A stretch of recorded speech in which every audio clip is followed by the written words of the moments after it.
Good evening everyone. Start the topic. कौन सा topic चल रहा था? भोजन के प्रमुख कंपोनेंट, उनकी कमी से होने वाले रोग और संतुलित भोजन। सब कुछ कंप्लीट हो चुका है सिर्फ संतुलित भोजन को छोड़कर। आज जो डिस्कस करने वाले हैं वो है संतुलित भोजन।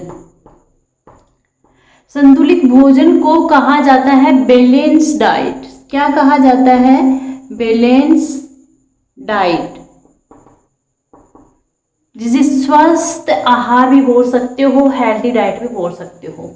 संतुलित भोजन में सिंपल सा टॉपिक है, ज़्यादा टफ नहीं है। सिंपल मतलब कि ऐसा नहीं कि डीपली जाके थोड़ी स्टडी करें, ऐसा नहीं है। देखेंगे क्या इसका इम्पोर्टेंस होता है एंड अगर ये नहीं मिले तो क्या हो सकता है, क्या प्रभाव है, वो इफेक्ट है वो ह्यूमन पर पड़ सकता है। तो संतुलित डाइट की डेफिनेशन क्या होती है? सबसे पहले मैं अगर डेफिनेशन की बात करूं कि संतुलित डाइट की क्या डेफिनेशन होती है, किसे बोलेंगे संतुलित भोजन है, किसे कहा जाएगा? संतुलित भोजन ऐसा फूड होता है, ऐसा भोजन जिसमें आवश्यक पोषक तत्व एक निश्चित रेशियो में हो, एक निश्चित अनुपात में। ऐसा नहीं होगा कि उसमें जो पोषक तत्व होंगे, वो न्यूट्रिशन जो होगा, वो जो कंपाउंड होंगे उसमें वो ज़्यादा मात्रा में हो, कम मात्रा में हो, ऐसा नहीं होना चाहिए। यानी कि ऐसा भोजन जिसमें शरीर के लिए आवश्यक पोषक तत्व एक निश्चित अनुपात में हो, निश्चित रेशियो कंपल्सरी है, निश्चित अनुपात में हो, वो संतुलित भोजन कहलाता है। निश्चित अनुपात में हो जिससे कि क्या है, शरीर के लिए आवश्यक ऊर्जा मिलती रहे और शरीर है वो स्वस्थ रहे, संतुलित भोजन कहलाता है। ऑलराइट, समझ में आ गया? अब संतुलित भोजन की जो मात्रा है ये किस पे डिपेंड करती है?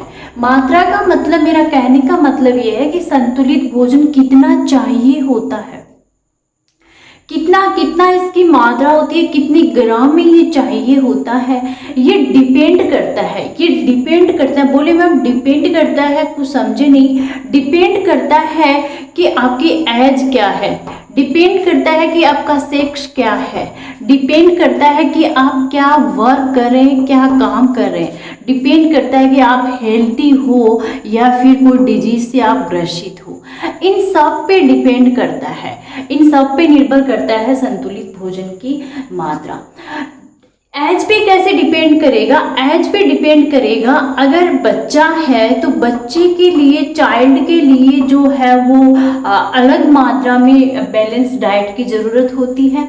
अगर प्रौढ़ है, वयस्क है, अडल्ट है, तो वयस्क के लिए अलग मात्रा में बैलेंस डाइट की ज़रूरत होती है।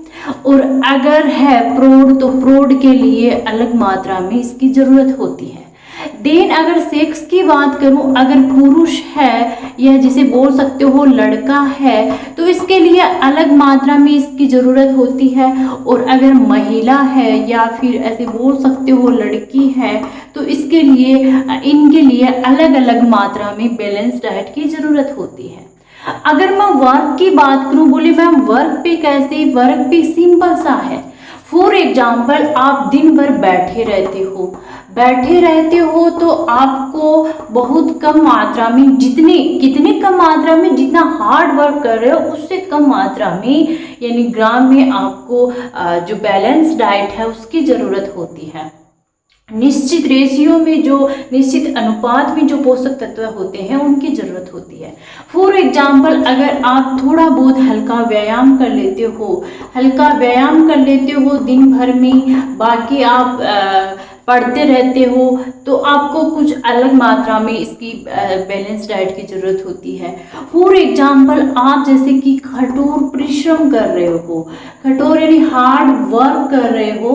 हार्ड वर्क का मतलब है कि for example driver, truck driver, bus driver, jeep driver, या फिर दिहाड़ी पे जो लोग जाते हैं, यानी मजदूरी करने वाले लोग होते हैं, जैसे कि मशीन पे, भारी भारी मशीनों पे जो काम करते हैं, या फिर जो सड़क निर्माण का कार्य जो जो होता है। तो मेरे कहने का मतलब है जैसे वो एथलेटिक्स होते हैं यानी खिलाड़ी होते हैं, तो ये हार्डवर्क की कंडीशन में इस श्रेणी में ये आ जाता है। तो इनके लिए जो काम जैसा काम करता है उसके लिए उसी प्रकार की डाइट की जरूरी होती है। देन मैं बात करूं स्वास्थ्य पर, यानी कि वो व्यक्ति स्वस्थ है, वो व्यक्ति स्वस्थ है या फिर वो व्यक्ति स्वस्थ यानी वो नॉर्मल है, उसकी कोई बीमारी नहीं है, या फिर उस व्यक्ति के कोई डिजीज है, वो व्यक्ति बीमार है, तो उसे अलग मात्रा में जो है वो आहार की ज़रूरत होती है। फॉर एग्जांपल कोविड-19 पैंडेमिक में ही देख लीजिए, अगर कोई कोविड-19 डिजीज से अगर कोई ग्रसित हो जाता है, कोरोना वायरस से इन्फेक्टेड हो जाता है, तो उस पर्सन के लिए अलग मात्रा में डाइट की रिकमेंडेशन की जाती है, उसे अलग डाइट दिया जाता है। ऑलराइट, अब बात करते हैं कि संतुलित भोजन है, इसकी क्या विशेषताएं हैं, क्या करैक्टरिस्टिक है, क्या विशेषताएं हैं। हालांकि अलग से बताने की जरूरत नहीं है, मैं ऑलरेडी बता चुकी हूँ कि संतुलित भोजन की यही विशेषताएं होती हैं कि आवश्यक जो पोषक तत्व है वो आवश्यक पोषक तत्व उपलब्ध हो। ऐसा भी नहीं होना चाहिए कि पोषक तत्व ज़्यादा मात्रा में ले रहे हैं कि हमें संतुलित भोजन करना है, खाते जाओ, ऐसा भी नहीं होना चाहिए, फिक्स रेशियो इसका होना चाहिए। ठीक है, दूसरा चीज़ ये है कि संतुलित भोजन है ऐसा होना चाहिए जिससे शरीर में पर्याप्त मात्रा में क्या हो, पर्याप्त मात्रा में एनर्जी मिलती रहे, इसके लिए भी ये है वो इसकी जो है वो करैक्टरिस्टिक होती है। अगर एनर्जी नहीं मिल रही है, इट मीन्स क्या होगा, बैलेंस डाइट है वो नहीं ले रहे हैं। अगर मैं बात करूं कि जो बच्चा ग्रोथ कर रहा है, अगर मैं बात करूं कि ग्रोथ कर रहे बच्चे पर, जो बच्चा ग्रोथ कर रहा है उसको किस प्रकार के पोषण की आवश्यकता होती है, किस प्रकार के पोषण की आवश्यकता होती है ग्रोथ कर रहे बच्चे पर। यानी कि आपको पता है कि बच्चा जब शेषवावस्था के बाद में बच्चा 0 से 2 वर्ष की अवस्था शेषवावस्था होती है। देन 3 से आगे की अवस्था 7 वर्ष की अवस्था पूर्व बाल्यावस्था, देन पश्च बाल्यावस्था होती है, फिर किशोरावस्था होती है। तो उसके में क्या होता है कि बच्चा है वो आगे से ग्रोथ कर रहा है, यानी उसके हाइट में, उसके वेट में इंक्रीजेज होते रहते हैं। इस सिचुएशन में क्या होगा, उसे अत्यधिक मात्रा में प्रोटीन चाहिए होती है। जितनी ज़रूरत होती है प्रोटीन की एक नॉर्मल को थोड़ी उससे ज़्यादा मात्रा में, यानी कि अतिरिक्त ज़्यादा, या फिर बोल सकते हो थोड़ी अतिरिक्त प्रोटीन की ज़रूरत होती है। कैसे कि आपको पता है कि बच्चा जब ग्रोथ करेगा तो उसके टिश्यू है, सेल्स मिलकर टिश्यू का फॉर्मेशन करती है, तो उसके टिश्यू में ग्रोथ होगी। तो टिश्यू में जब ग्रोथ होगी तो किसकी रिकमेंडेशन होगी, सबसे ज़्यादा मात्रा में प्रोटीन चाहिए होती है। अगर प्रोटीन नहीं मिलेगा तो बच्चा कुपोषण का शिकार हो जाएगा। आप कई बार आते हैं न्यूज़पेपर में, जब जो बैकवर्ड इलाके होते हैं वहाँ पे पर्याप्त मात्रा में फूड नहीं मिल पाता है और बच्चे कुपोषण का क्वासी-ओरकोड डिजीज उनमें हो जाती है, मैरास्मस डिजीज उनमें हो जाती है। तो इसलिए प्रोटीन की थोड़ी ज़्यादा मात्रा में उनको आवश्यकता होती है।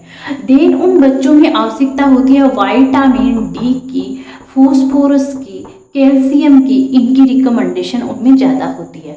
विटामिन डी क्या काम करता है, विटामिन डी एंड कैल्शियम है, फॉस्फोरस है, ये मैं ऑलरेडी डिस्कस कर चुकी हूँ कि बच्चे में जो हड्डियाँ हैं वो ज़्यादा मात्रा में होती है, यानी कि ज़्यादा क्वांटिटी में, ज़्यादा संख्या में, ज़्यादा नंबर में जो हड्डियाँ हैं, बोन है, वो प्रेजेंट होती है।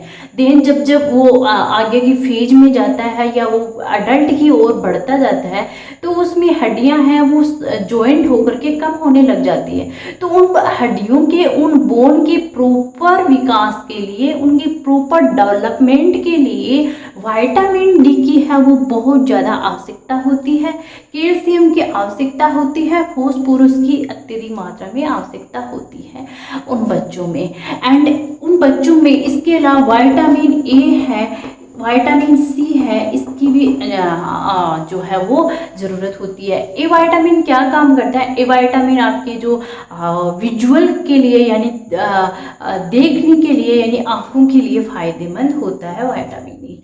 देन बात करते हैं आगे कि जो कठोर परिश्रम कर रहे हैं, जो कठोर परिश्रम कर रहे हैं या मैं ऐसे बोलूँ जो हार्ड वर्क कर रहे हैं, उन लोगों की पोषण की आवश्यकता किस प्रकार से है?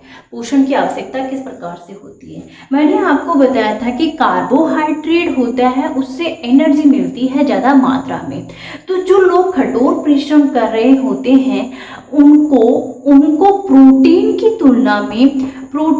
तुलना में कार्बोहाइड्रेट एंड फैट यानी कि उनको प्रोटीन की इतनी मात्रा में ज़रूरत नहीं होती जितनी कार्बोहाइड्रेट की होती है, जितनी फैट की होती है। जो लोग हार्ड वर्क करते हैं, हार्ड वर्क की कौन सी कैटेगरी होती है मैं ऑलरेडी डिस्कस कर चुकी हूँ कि कौन से हार्ड वर्क में इंक्लूडेड होंगे, सब जानते हैं इस चीज़ को, ज़्यादा डिस्कस करने की आवश्यकता नहीं है। तो उनको कार्बोहाइड्रेट की एंड फैट की ज़्यादा मात्रा में ज़रूरत होती है। कार्बोहाइड्रेट की एंड फैट की ज़्यादा मात्रा में ज़रूरत कैसे होती है? क्योंकि इनसे एनर्जी ज़्यादा मिलती है। कार्बोहाइड्रेट से फैट से सबसे ज़्यादा एनर्जी मिलती है, देन कार्बोहाइड्रेट से। एंड सबसे पहली जो है वो ऊर्जा किससे निकलती है? सबसे पहले ऊर्जा कार्बोहाइड्रेट से निकलती है। तो उनके लिए प्रोटीन की तुलना में कार्बोहाइड्रेट एंड फैट ज़्यादा चाहिए होता है, यानी उनको ज़्यादा एनर्जी की रिक्वायरमेंट होती है। तो ऐसा थोड़ा डाइट उनको लेनी चाहिए जिससे वो कार्बोहाइड्रेट और फैट है थोड़ी ज़्यादा मात्रा में वो प्राप्त कर सकें। देन मैं आगे बात करती हूँ कि प्रेगनेंसी में एंड जो ब्रेस्ट फीड करवाती हैं जो माएँ, उनमें पोषण की जो आवश्यकता होती है, उनमें पोषण की आवश्यकता किस प्रकार से होती है? यानी कि प्रेगनेंसी में अलग पोषण की आवश्यकता होती है, थोड़ी डाइट अलग चाहिए होती है। एंड जो अपने बच्चे को फीड करवाती हैं जो माता, उनमें अलग थोड़ी डाइट की आवश्यकता होती है। कैसे होती है? सेम वही बात आ गई कि उनमें भी कितनी प्रोटीन की ज़्यादा मात्रा में चाहिए होती है, क्योंकि बच्चे का डेवलपमेंट करना होता है। जब प्रेगनेंसी में होती है तो बच्चे के उपयुक्त विकास के लिए, उसके प्रॉपर ऑर्गन के निर्माण के लिए उसमें प्रोटीन की ज़्यादा मात्रा में रिकमेंडेशन होती है। देन अगर ब्रेस्ट फीड कर रहा है, बच्चा अगर फीड कर रहा है, तो उस सिचुएशन में माँ को एनर्जी की रिक्वायरमेंट भी ज़्यादा होती है। उस सिचुएशन में एनर्जी की रिक्वायरमेंट होती है, इसलिए एनर्जी वाले प्रोडक्ट हैं वो ज़्यादा मात्रा में लेने चाहिए फीड की कंडीशन में। देन कैल्शियम है, फॉस्फोरस है, दीज आर आल्सो इम्पोर्टेंट। ये सभी इम्पोर्टेंट है भाई, मोटा मोटा पर्याप्त तौर पे बता रही हूँ, बाकी न्यूट्रिशन है वो लगभग इम्पोर्टेंट ही होते हैं। एंड सिचुएशन आगे आती है कि हेल्थ के बेसिस पे देखें, स्वास्थ्य के बेसिस पे देखें तो हेल्थ में पोषण की आवश्यकता है वो किस प्रकार से होती है? हेल्थ के बेसिस पे कैसे कि फॉर एग्जांपल कि नॉर्मल आदमी है तो उसको नॉर्मल ही डाइट की आवश्यकता होती है, ज़्यादा मात्रा में वो अलग से नहीं वो रिकमेंडेशन होती है। लेकिन जैसे कि मान लीजिए कि कोई पर्सन है वो एक्सीडेंट हो गया है, ऑलराइट, तो उसको थोड़ी उससे अलग मात्रा में जो मिनरल्स हैं, विटामिन हैं, वो अलग मात्रा में चाहिए होते हैं। जैसे कि मान लो कोई पर्सन किसी बीमारी से ग्रसित हो गया है या एक्सीडेंट हो गया फॉर एग्जांपल एक्सीडेंट हो गया है, तो उसमें क्या होगा? ब्लडिंग होगी, रक्त का स्राव होगा। अब उसमें खून की कमी हो जाएगी। अब मैंने ऑलरेडी मैं पढ़ा चुकी हूँ कि इसके लिए रेस्पॉन्सिबल कौन सा मिनरल्स होता है? Fe, आयरन जो मिनरल्स हैं वो इम्पोर्टेंट होता है हीमोग्लोबिन के फॉर्मेशन के लिए। खून की कमी हो जाएगी, ब्लड की जब कमी हो जाएगी उस पर्सन में, तो उसको ऐसी डाइट दी जाएगी जिससे जो आयरन है, Fe तत्व है, Fe मिनरल्स है, ये उसको अत्यधिक मात्रा में मिल पाए। मुझे लगता है कि शायद समझ में आ गया होगा आपको। ठीक है, तो ये होती है हेल्थ से रिलेटेड जो पोषण की आवश्यकताएं हैं वो। इसके बाद में एक डिस्कस करते हैं कि जो संतुलित भोजन है उसका क्या इम्पोर्टेंस है। इम्पोर्टेंस तो आपको हो ही गया है क्लियर, लेकिन फिर भी देख लेते हैं कि संतुलित भोजन का क्या इम्पोर्टेंस है ना, क्या इम्पोर्टेंस है, संतुलित भोजन का क्या इम्पोर्टेंस है। इम्पोर्टेंस यानी महत्व यही है कि ग्रोथ एंड डेवलपमेंट के लिए ये सबसे ज़्यादा ज़रूरी होता है। ग्रोथ एंड डेवलपमेंट के लिए, ग्रोथ एंड डेवलपमेंट के लिए सबसे ज़्यादा ज़रूरी होता है। सेल्स का टिश्यू, सेल या टिश्यू अगर डैमेज हो गया हो तो उनकी मरम्मत के लिए ये ज़रूरी होता है ना। जो बैलेंसिंग डाइट है वो बहुत ज़रूरी होता है। देन है ना, जो आँखों की रोशनी के लिए विटामिन मिनरल्स हैं या बैलेंसिंग डाइट है ये ज़रूरी होती है। यानी हर एक चीज़ के लिए, स्वस्थ रहने के लिए, कोई बीमारी ना हो उसके लिए ही बैलेंसिंग डाइट की ज़रूरत होती है। एक टर्म आता है कुपोषण का।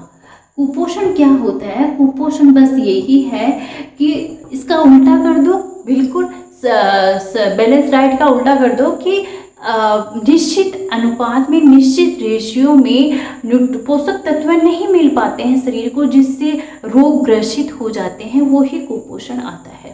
हाँ, एक चीज़ को और ध्यान में रखना चाहिए कि बैलेंस डाइट यही नहीं कि आप ये सोच रहे हो ठीक है पालक है, पालक में आयरन होता है, इसको यूज कर लें तो आयरन की पूर्ति हो जाएगी।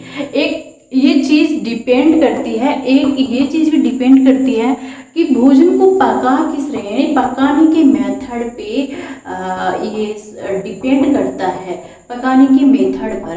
कि फॉर एग्जांपल मैं आपको बताऊं कि जैसे मान लीजिए आप फूड ले रहे हो, भोजन ले रहे हो, तो जैसे कि सब्जी है तो सब्जी की आप छिलके उतारे हो, छिलके उतारने के बाद में सब्जी को नहीं धोना चाहिए। छिलके उतारने से क्या होता है, छिलके उतारने से पहले सब्जी को धो लो, अच्छी तरीके से उसको वॉश कर लो एंड गर्म पानी में थोड़ा सा जो सोडा वाटर या जो भी आते हैं उनको डाल करके उसे अच्छे से क्लियर कर लो। लेकिन छिलके उतारने के बाद में धोने पर उस पर जो विटामिन होते हैं वो नष्ट हो जाते हैं मोस्ट ऑफ वेजिटेबल्स में, तो ऐसा नहीं करना चाहिए।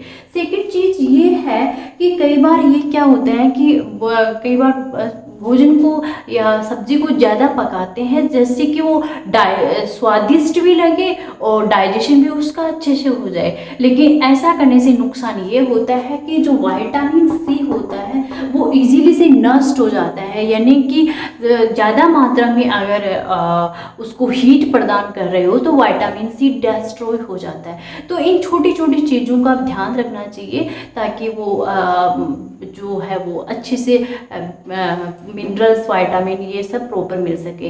जैसे कि दाल चावल धो रहे हैं तो इनको बार बार नहीं धोना चाहिए। दाल को, राइस को, दाल चावल को, इनको चावल दाल को बार बार धोने से क्या होता है कि इनमें जो प्रेजेंट विटामिन होते हैं, मिनरल्स होते हैं, ये नष्ट हो जाते हैं। तो ये कॉमन सी चीज़ होती हैं जिनको ध्यान में रखते हुए चलना चाहिए, फूड भोजन है वो लेना चाहिए। तो यहाँ पे कंप्लीट होता है ये सारा भोजन के प्रमुख अवयव ऑलरेडी डिस्कस कर चुके हैं। कमी से होने वाले रोग विटामिन के साथ में देखे थे, डिस्कस कर चुके हैं, एंड मिनरल्स की कमी से होने वाले रोग भी देखे थे है ना साथ में, एंड बैलेंसिंग डाइट है वो आज क्लियर कर चुके हैं। अब फर्स्ट यूनिट है, इसमें सिर्फ आपका एक टॉपिक बचा है रिप्रोडक्शन वाला, जिसमें सेक्सुअल रिप्रोडक्शन दोनों काउंट है। तो कल से स्टार्ट करेंगे रिप्रोडक्शन वाला टॉपिक। तो पढ़ते रहिए, मेहनत करते रहिए। All the best.